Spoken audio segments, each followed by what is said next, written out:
programa Consultório já vai a meio e, claro, contamos ainda assim com a sua companhia desse lado até bem perto das 15h30. Também com a sua chamada ou a sua questão que pode chegar por escrito. Já sabe que agora avançamos com a ortopedia e tem aqui a oportunidade de esclarecer também as suas questões relacionadas com esta especialidade ou o tema que se segue, síndrome do túnel cárpico. Para isso deve marcar o número de telefone 22 508 3297 para se inscrever, 22 508 3297, ou tem à sua disposição o nosso endereço de e-mail consultório@portocanal.pt. É nosso convidado Dr. Nuno Neves Pereira, médico ortopedista com diferenciação na mão e punho no grupo Trofa Saúde, Hospital da Boa Nova, a quem agradeço por estar aqui connosco. Obrigado. Muito obrigada, Sr. Doutor, um gosto de recebê-lo. E antes de sabermos o que é, ou definirmos a síndrome do canal cárpico, gostava de saber se este é um motivo muito comum de consulta. Sim, é extremamente frequente. Na minha área, a minha área é mesmo punho e mão, Claro. a grande maioria dos doentes, ou pelo menos o maior tema de consulta é mesmo esse. E o que é que isto significa, a síndrome do túnel canal cárpico? Ora bem, uma síndrome é um conjunto de sintomas. Pronto. E, portanto, especificamente o canal cárpico, isto é uma compressão de um nervo, que se chama o nervo mediano, que acontece no punho e que o que as pessoas sentem, habitualmente numa fase inicial, é formigueiro dos dedos, principalmente à noite. Nos três primeiros dedos da mão, portanto, polegar, indicador, o dedo médio e o anular, só uma das partes do anular, e habitualmente começa por ter queixas principalmente noturnas. Com a progressão da doente, começa a aparecer também mais diurnas e depois começam a agravar. Numa fase inicial, muitas vezes os doentes acham que é da cervical. Desvalorizam. Exatamente. Ou é da cervical, ou dormiram em cima da mão, ou a posição de dormir começou a ser errada. A maior parte das vezes arranjam uma razão qualquer para só procurar ajuda mais tarde, mas isto é extremamente frequente. E já agora, é importante procurar ajuda o mais cedo possível para tratar esta patologia? Sim, a altura certa para procurar ajuda é quando começam a sentir os formigueiros com bastante frequência à noite, porque quando começam a aparecer sintomas mais tardios, como dor ou ausência de sensibilidade, muitas vezes já é um bocadinho tarde.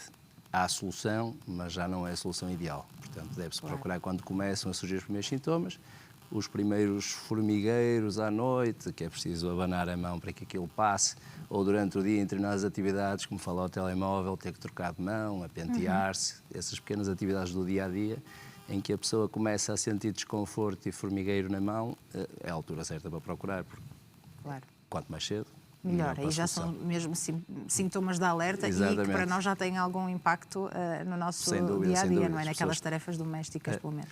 Mas o que acontece é que muitas vezes as pessoas acham, típico é dizerem que é da cervical, ou as próprias pessoas, ou às vezes mesmo os nossos colegas, dizerem isso é da cervical, é complicado, não há muito a fazer. E o doente atrasa, e quando aparece muitas vezes já vem um bocadinho com o caso adiantado, teve a sofrer imenso tempo desnecessariamente. Claro. E depois, às vezes, a solução já não é ideal. Claro. E porquê que isto acontece? Qual é a causa e é mais comum em que faixa etária também? Ora bem, primeiro, a prevalência na população, ou seja, a quantidade de pessoas que têm em cada altura, anda à volta dos 5%. Ou seja, ainda é uma percentagem bastante grande. Causa, a maior parte das vezes, é considerada idiopática, ou seja, surge mais por uma questão genética, quase sempre tem uma associação familiar, apesar de não ser sempre. Às vezes são secundárias, a fraturas, doenças inflamatórias, mas a grande maioria são mesmo idiopáticas, ou seja, pode acontecer a qualquer pessoa. Idiopática significa que não sabemos sim, claro, o motivo, significa não é? que não há um motivo óbvio porque é que aquilo aconteceu. O nervo é apertado no túnel cárpico, daí o nome. Claro. É um túnel, é um espaço fechado, em que o nervo partilha o mesmo espaço com tendões. E pronto, habitualmente o que acaba por acontecer aos tendões acabam por ocupar um bocado mais de espaço, sobra menos espaço para o nervo e começam a surgir os sintomas. Agora, a causa exata porque isso acontece na maioria dos casos não se sabe. E normalmente surge só numa mão ou é bilateral? É muito frequentemente bilateral.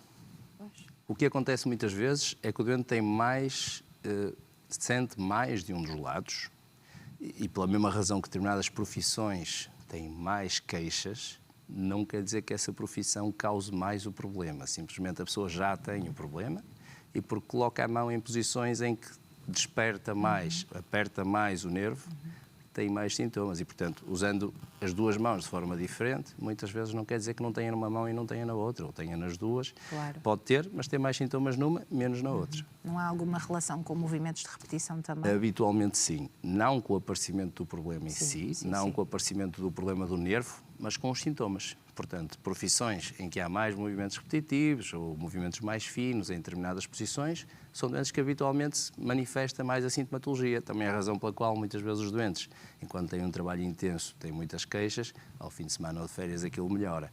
O nervo não melhorou. Os sintomas é que se tornaram menos intensos. Claro. E, portanto, a primeira informação aqui a reter é que ao primeiro aparecimento destes sintomas devemos então procurar ajuda de um profissional. Em princípio, Se sim. for ou não, pelo menos ficamos esclarecidos. Certo, é isso mesmo. E quando já existe, de facto, esta síndrome, é diagnosticada, em primeiro lugar, como é que se chega ao diagnóstico também? A clínica, ou seja, os sintomas doentes são muito característicos. O adormecimento noturno da mão é quase o que nós chamamos de patognomónico, ou seja, é quase garantido que é isso e que não é um problema da cervical ou outro problema qualquer. Portanto, o aparecimento principalmente à noite dos sintomas é extremamente típico. Mas existem alguns exames também complementares? Existem. Habitualmente, para confirmar, eles não são indispensáveis, mas têm uma vantagem. Permitem dizer ao doente, já com algum grau de certeza nunca temos, mas com um bocado mais de certeza, se o caso é mais grave, menos grave, o que é expectável com o tratamento. Não é indispensável porque lá está, a clínica é muito típica e há alguns exames que nós fazemos ao testar no próprio doente que nos permitem ter uma noção muito boa se será isso ou não. Na dúvida ou para perceber quão avançado está o caso, aí sim pedimos a eletromiografia, que é como se chama o exame. Claro. Queria chegar ao tratamento. Quais são então as opções disponíveis? Ora bem, como em tudo, começa sempre por tratamento conservador. Conservador é não operar. Pronto. A verdade é que o que sabemos é que a única coisa que muda o resultado final disto é a cirurgia. É mesmo assim.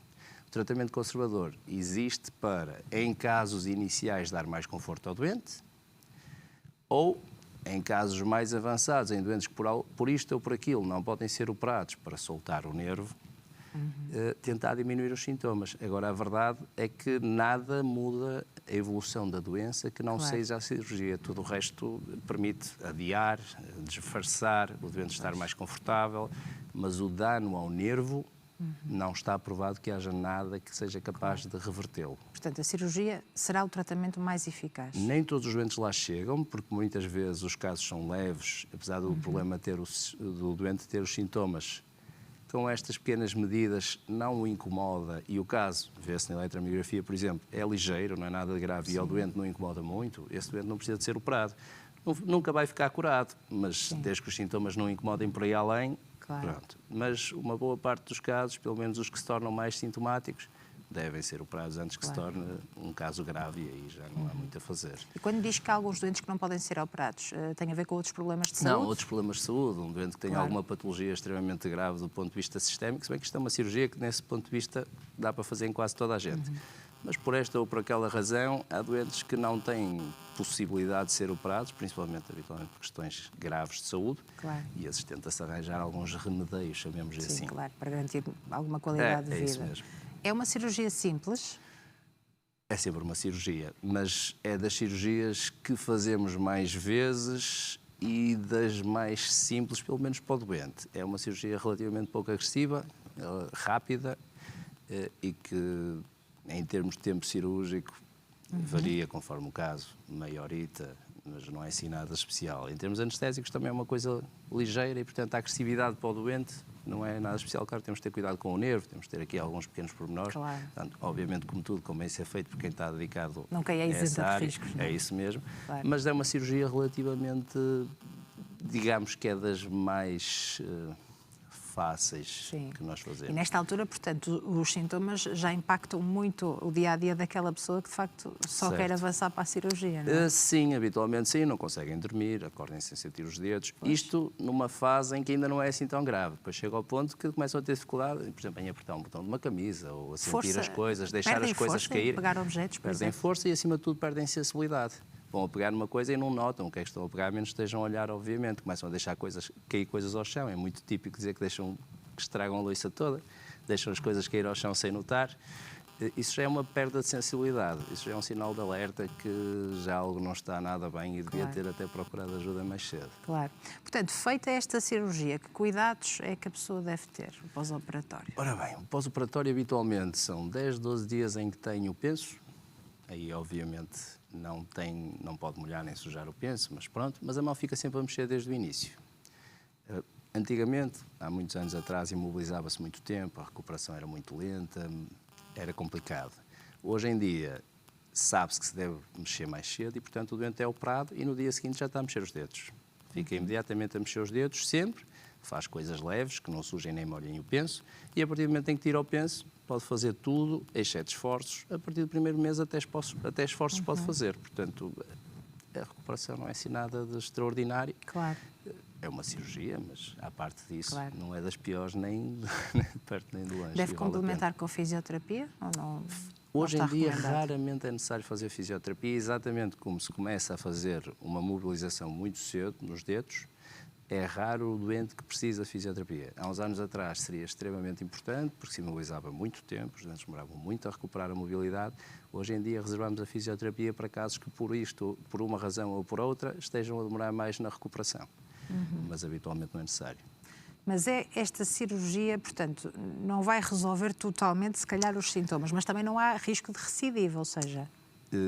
Na maioria dos casos, se for tratado até um caso considerado moderado, resolve os sintomas praticamente a 100%. Nunca há uma cirurgia garantida, mas é uma cirurgia com excelentes resultados. Feito em tempo útil, ou seja, na altura certa, os resultados são excelentes. A pessoa fica sem queixas nenhumas, fica curada.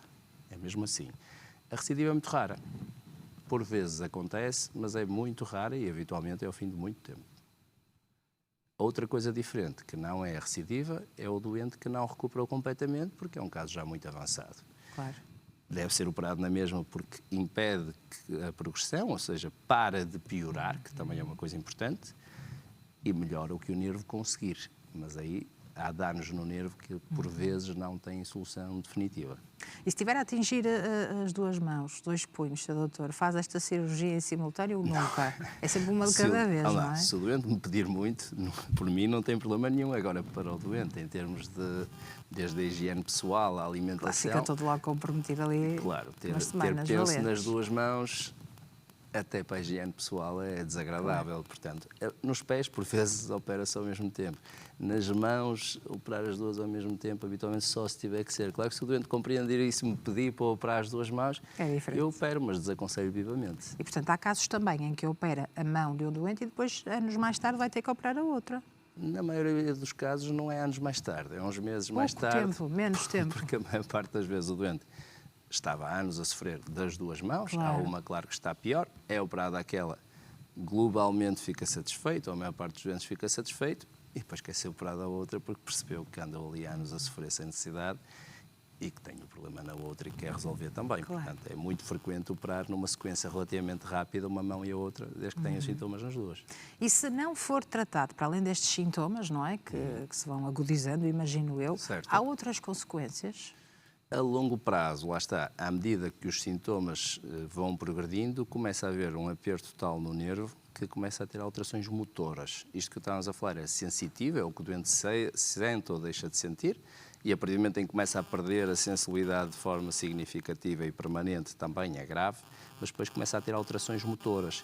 E este músculo aqui começa a atrofiar e começa a perder parte da função da mão e uma grande parte da força. Essa é a parte mais difícil de recuperar na cirurgia, ou seja, quando o nervo já chegou a esse ponto, a recuperação vai ser pouca, mas também para de piorar. Portanto, Claro. É isso. Deixe-me aproveitar também esta oportunidade, Sr. Doutor, para colocar esta questão. Muito recentemente, um grupo de investigadores tentou perceber a relação entre a síndrome do túnel cárpico com uma doença do coração rara, a amiloidose cardíaca. Há alguma conclusão desta investigação, deste estudo?